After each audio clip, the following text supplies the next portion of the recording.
Yan. Okay na. Okay na. So, we were invited as a VIP by Huawei SM Santa Rosa nung weekend to witness the actual commercial unit of Huawei Mate X6. At masasabi ko na deserve niya ang presyo.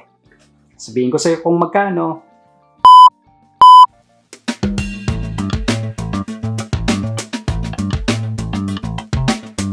Ito ang actual unit ng Huawei Mate X6, ang pinakabagong foldable smartphone ng Huawei. Available na ito sa Pilipinas nasa pre-order stage. Ang mga materials na ginamit para magawa ang matibay na body nito ay aluminum frame, nylon fiber, at silicone polymer para sa back o yung tinatawag na eco leather. Medyo hindi lang ako fan ng rubber frame sa main screen pero I think yung purpose nito is to protect the main screen kapag pino-fold mo na. I'm not sure kung rubber nga yun pero kung mali ako, correct na lang. Comment down below kung tama yung material na nasabi ko. Well, speaking of main screen ito ay may 7.93 inches size.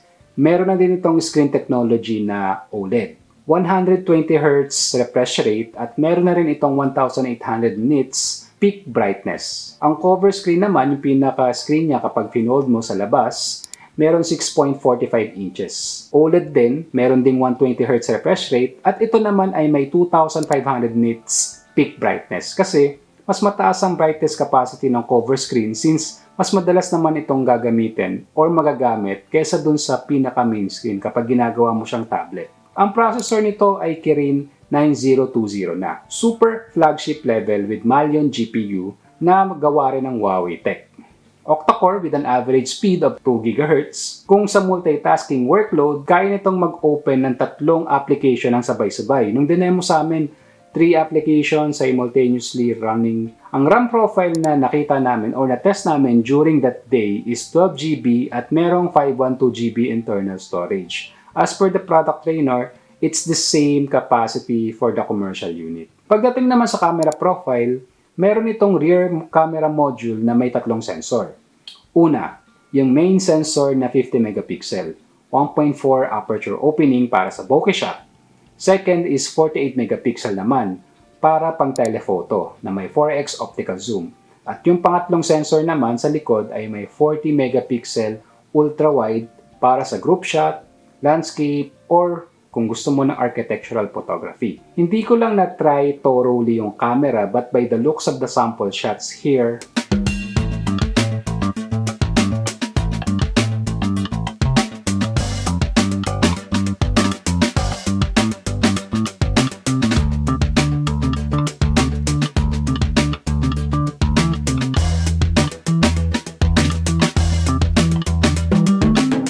mukhang capable naman to deliver vibrant photos. Medyo makapal lang ang camera bump, so expect nyo na rin baka unang magkaroon ng scratches ang camera kapag madalas nyo itong pinapatong sa flat surface. Ang camera sensor profile naman ng front camera na makikita sa cover screen ay 8 megapixel. Kaparehas lang ng sensor value sa main camera. Hindi gaanong mataas ang sensor value in comparison sa mga flagship na meron ngayon sa market, but the quality seems decent naman based on the sample photo. Okay, pagdating naman sa power juice, meron na itong battery capacity na 5,110 mAh battery. 66 watts wired charging option at 50 watts wireless charging capability. Based on the information from the product trainer, kaya nitong tumagal ng isang buong araw on a fully charged or 8 to 9 hours. Pero ito ay depende pa rin syempre sa frequency ng paggamit ng screen or using applications na nagko-consume ng battery. Ang operating system nito ay Android-based, Harmony OS 4.3, na capable na rin to download Google applications. Of course, remember, via third-party application kagaya ng available sa market, yung Gbox.